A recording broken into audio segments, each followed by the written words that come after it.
Bienvenue à la petite pause Viens, je t'écoute de la Maison Marie-Pagé, là où chaque témoignage regorge d'humanité, de réconfort et surtout d'amour. Aujourd'hui, il me fait plaisir de vous présenter Annie Bilodeau, qui est coordonnatrice des bénévoles à la Maison Marie-Pagé.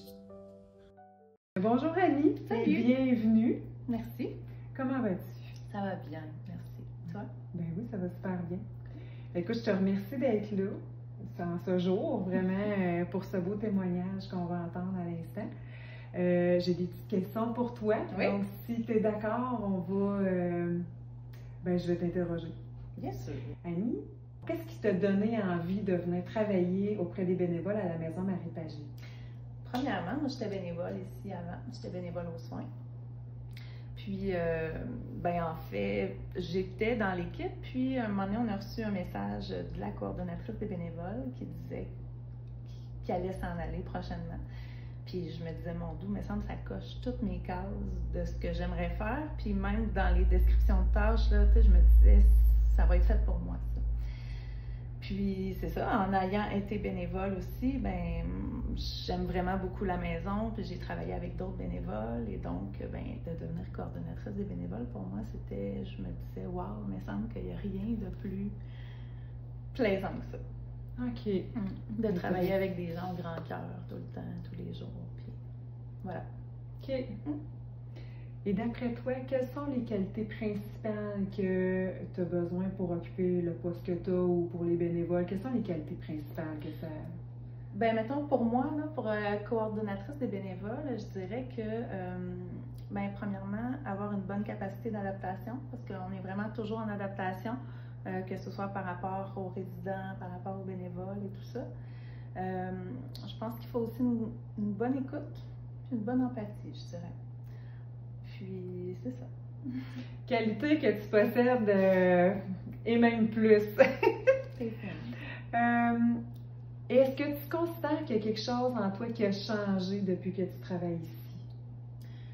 Je te dirais, depuis en fait que j'ai connu la maison, vraiment là, depuis que je suis bénévole ici, je pense que ce qui a changé le plus, c'est comment j'essaie d'apprécier à tous les jours la vie, finalement. OK.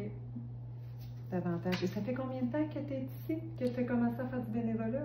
Je dirais là que je suis ici depuis le bénévolat, ça doit faire 2 ans et demi environ. OK. Si je te demande de te remémorer une situation qui t'a particulièrement touchée, qui est venue te chercher, qu'est-ce que tu pourrais nous partager ou que tu aurais envie de nous partager? Moi, je dirais que ce qui m'a beaucoup touchée ici, c'est quand un de nos bénévoles est venu décéder ici, par choix, qui est venu ici. Ça m'a beaucoup touchée.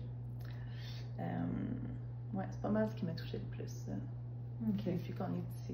Mais en fait, il y a plein de situations qui me touchent. Chaque jour, il y a toujours quelque chose qui me touche. Tu sais. Mais ça m'a vraiment touchée. Et on est déjà, parce que c'est des mini-témoignages, on voudrait donc en savoir plus long. On est déjà rendu à la petite question « Ouvre ton jeu » de Marie-Claude Barrette. Oui. Donc, si tu as envie, je vais te faire piger une question, puis on va voir ça va être quoi le défi de la réponse. J'ai-tu le droit à un joker? Comme dans le jeu. J'aurais le droit. Oui, mais tu l'inventes. J'invente la question. T'inventes le joker. J'invente le joker. Bon, oh là là, je vois pas. Attends, si tu pouvais vivre à n'importe quelle époque, laquelle choisirais-tu?